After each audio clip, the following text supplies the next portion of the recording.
Hi hello I am Shobha. Welcome to my channel. எல்லோரும் எப்படி இருக்கீங்க? எல்லோரும் நல்லா இருப்பீங்கன்னு நம்புகிறேன்.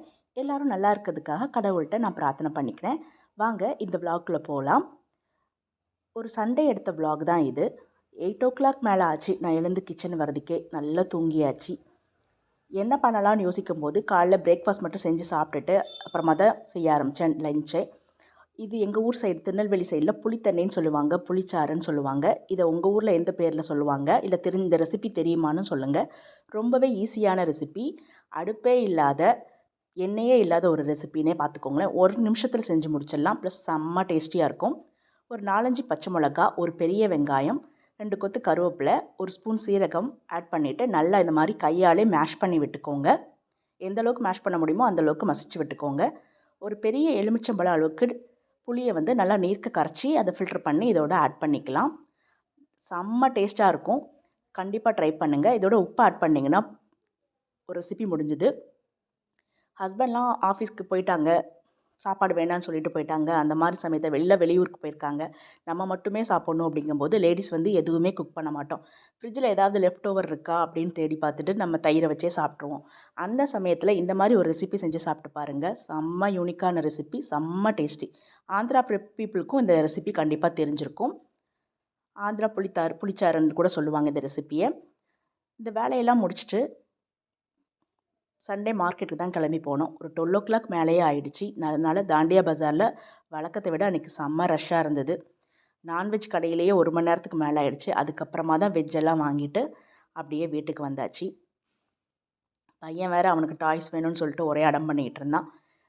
எல்லாத்தையும் வாங்கிட்டு அப்படியே பக்கத்தில் உள்ள சர்ச் போயிடலான்னு சொல்லிட்டு சர்ச்சுக்கும் போயிட்டோம். கிறிஸ்மஸ் டெக்கரேஷன் நடந்துகிட்டு இருந்தது. ஒரு சூப்பராக டெக்கரேட் பண்ணிட்டு வச்சுட்டு இருந்தாங்க. பார்க்கறதுக்கே ரொம்பவே அழகாக இருந்தது.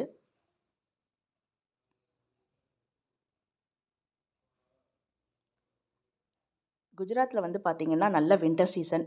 பாருங்கள் 1 o'clock மேலே ஆயிடுச்சு. ஆனால் ஃபாகு பாருங்கள் எப்படி இருக்குன்னு. ஒரு சூப்பரான கிளைமேட்லேயே ரசிச்சுக்கிட்டே அப்படியே வீட்டுக்கு வந்தாச்சு. மதியானம் நல்லா சாப்பிட்டுட்டு தூங்கிட்டோம். தூங்கினதுக்கப்புறமா நான் வந்து கொஞ்சம் செல்ஃப் கேர் பண்ணணும் அப்படின்னு சொல்லிட்டு பார்லருக்கு போயிருந்தேன். எங்கள் வீட்டுக்கு பக்கத்தில் உள்ள பார்லருக்கு. ரொம்ப நாள் என்னோடய ஆசை ஹேர் கேர் பண்ணணும் அப்படின்னு சொல்லிட்டு அதனால தான் போயிருந்தேன். ஆஃப்டர் டெலிவரி பார்த்திங்கன்னா எல்லா லேடிஸுமே அப்படி தான் செல்ஃப் கேர் எதுவுமே பண்ணிக்க மாட்டோம். நம்மளை பற்றி உடம்பை பற்றி கவனிக்கவே மாட்டோம். சரி, நான் என் பையன் பிறந்து 5 வருஷம் ஆயிடுச்சு, சரி இப்போவாது ஏதாவது பண்ணலாமேன்னு சொல்லிட்டு தான் ஹேர் கேருக்காக போயிருந்தேன். ஹஸ்பண்டும் போயிட்டு வான்னு சொல்லியிருந்தாங்க. என்னோடய ஹேரை பார்த்து இங்கே உள்ள சலூனில் உள்ளவங்களுக்கெல்லாம் ரொம்பவே இவ்வளோ டீப் கர்லி ப்ளஸ் பிளாக்காக இருக்குதுன்னு சொல்லிட்டு அவ்வளோ ஆச்சரியப்பட்டுட்டு இருந்தாங்க. என் மைண்ட் வாய்ஸில் எங்கள் ஊர் சவுத் சைடில் எல்லாருக்குமே இந்த மாதிரி தாங்க இருக்கும் ஹேர் அப்படின்னு தோணுச்சு. கொஞ்சம் சிரிச்சுக்கிட்டே கிண்டல் பண்ணிக்கிட்டு அவங்க ஃபோட்டோஸ்லாம் எடுத்துகிட்டு இருந்தாங்க. ஒரு வழியாக்கிட்டாங்கன்னு தான் சொல்லணும். ஆனால் கண்டிப்பாக லேடிஸ்க்கு வந்து செல்ஃப் கேருங்கிறது ரொம்பவே முக்கியம். அது கண்டிப்பாக 1 மணி நேரமாவது டெய்லி ஒதுக்குனா தான் நம்மளோட அடுத்த ரொட்டீன் நமக்கு கரெக்டாக இருக்கும்.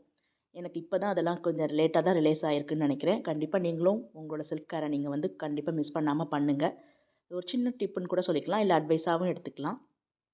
பிஃபோர் ஹேர் பாருங்கள் எனக்கு எப்படி ட்ரை அண்ட் ஃப்ரீஸியாக இருந்தது. இதனால தான் நான் இந்த ட்ரீட்மெண்ட்டுக்கே நான் போனேன். ஆஃப்டர் ஹேர் ட்ரீட்மெண்ட் காட்டுறேன் பாருங்கள், எவ்வளோ சில்க் அண்ட் ஸ்மூத்தியாக இருக்குன்னு. எனக்கே ரொம்பவே பிடிச்சிருந்தது. பரூச்சில் இருக்கீங்கன்னா இந்த சலூனுக்கு கண்டிப்பாக நீங்கள் போய் பாருங்கள். ரொம்பவே சர்வீஸ் சூப்பராக இருக்குது. இது பெய்டு ப்ரொமோஷன்லாம் கிடையாது. வீட்டுக்கு வந்ததுக்கப்புறமா கொஞ்சம் நேரம் என்னோடய ஹேரை நானே ரசிச்சுட்டே இருந்தேன். இது வந்து லேடிஸ்க்குள்ளே எல்லாருக்குமே உள்ளது தானே. அதனால் நானும் கொஞ்சம் நேரம் எடுத்து ரசிச்சுக்கிட்டே இருந்தேன். நைட்டு நல்லா டின்னரையும் சாப்பிட்டு முடிச்சுட்டு பையன் ஹஸ்பண்ட் கூட கொஞ்சம் நேரம் சேட் பண்ணிவிட்டு உட்காந்து டிவியெல்லாம் பார்த்துட்ருந்தோம். இது வந்து நெக்ஸ்ட் டே மார்னிங் எடுத்த விலாக் தான். மண்டே மார்னிங் பட்டாணி பீஸ் பூரி தான் ரெடி பண்ணியிருந்தேன். என்னோடய பையன் வந்து பச்சை பட்டாணி சுத்தமாக சாப்பிட மாட்டான். ஸோ அவனுக்காக தான் ரெடி பண்ணேன்.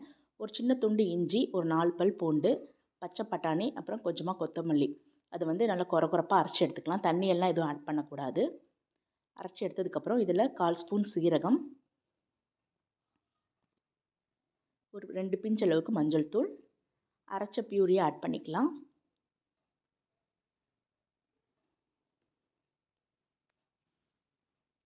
இது கூட 1/2 ஸ்பூன் அளவுக்கு ஓமத்தை இந்த மாதிரி கையாலே க்ரஷ் பண்ணி ஆட் பண்ணிக்கோங்க. கண்டிப்பாக ஓமம் சேர்க்கணும். அந்த ஸ்டெப்பை வந்து ஸ்கிப் பண்ணிடாதீங்க. நார்த் இந்தியாவில் இந்த ரெசிபி ரொம்ப ரொம்ப ஃபேமஸ். உங்கள் குழந்தைங்க இந்த மாதிரி சும்மா சிம்பிளாக எப்போவுமே போடுற மாதிரி பூரியெல்லாம் போட்டால் சாப்பிட மாட்டாங்க. இந்த மாதிரி நீங்கள் வெரைட்டியாக செஞ்சு கொடுக்கும்போது கண்டிப்பாக ட்ரை பண்ணுவாங்க. ரொம்பவே பிடிக்கும். இப்போ பீஸ் வந்து சீசன் தான். ஸோ எங்கள் எல்லா இடத்துலையும் கிடைக்குது. நீங்களும் இதை ட்ரை பண்ணி பாருங்கள். கோதுமை மாவு கொஞ்சம் உப்பு சேர்த்து நல்லா டைட்டான டோவாக பசைஞ்சு எடுத்துக்கலாம். நீங்கள் சப்பாத்தியாக போடுறதா இருந்தால் கொஞ்சம் இலக்கமாக எடுத்துக்கோங்க. நான் வந்து இன்றைக்கி பூரியாக தான் செய்கிறேன். மட்டர் பூரி.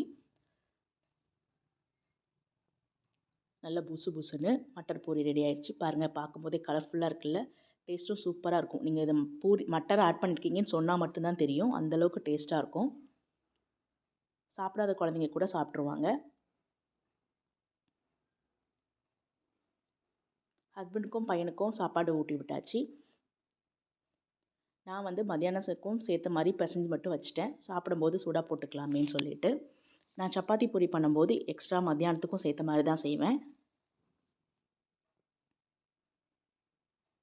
நார்த் இந்தியாவில் இதுக்கு தயிர் வெங்காயம் ப்ளஸ் ஊறுகாய் வச்சே சாப்பிட்ருவாங்க. ஆனால் நம்ம ஊர் டேஸ்ட் பட்ஸ்க்கு சுத்தமாக இறங்காது இல்லையா? ஸோ எங்களுக்காக சிக்கன் கறி மட்டும் ரெடி பண்ணியிருந்தேன். நல்ல யம்மியான இதோட டீட்டெயில் ரெசிபி நம்ம சேனலில் ஆல்ரெடி அப்லோட் பண்ணியிருக்கேன். பார்க்காதவங்க செக் பண்ணி பார்த்துக்கோங்க டைம் கிடைக்கும்போது. இது ரெண்டுக்கும் காம்பினேஷன் வேறு லெவலில் இருந்தது. பையனை பிக் பண்ணுறதுக்காக கிளம்பி போயிட்டேன்.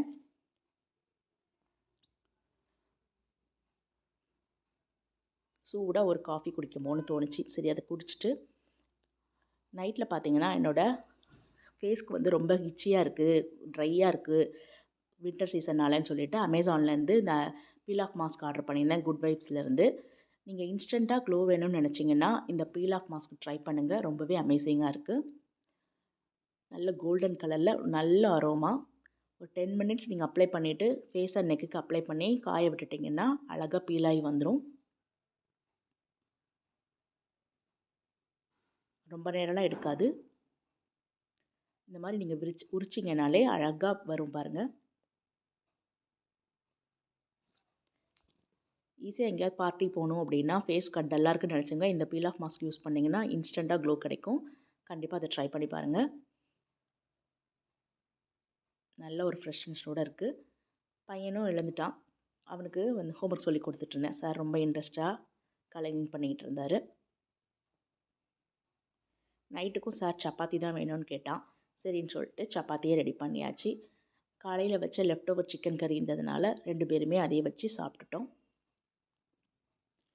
சாப்பிட்டு முடிச்சதுக்கப்புறம் பையன் வெளியில் போகணுன்னு சொல்லிகிட்டே இருந்தான். சரின்னு சொல்லிட்டு சொசைட்டிக்குள்ளேயே கொஞ்சம் நேரம் வாக் பண்ணிகிட்டு இருந்தேன். இந்த நாள் எனக்கு இப்படி தான் போச்சு. இந்த விலாக் உங்களுக்கு பிடிச்சிருக்கும்னு நம்புகிறேன். பிடிச்சிருந்தா லைக் பண்ணுங்கள், ஷேர் பண்ணுங்கள், கமெண்ட் பண்ணுங்கள். இது மாதிரி இன்னொரு விலாகில் பார்க்கலாம். தேங்க்ஸ் ஃபார் வாட்சிங்.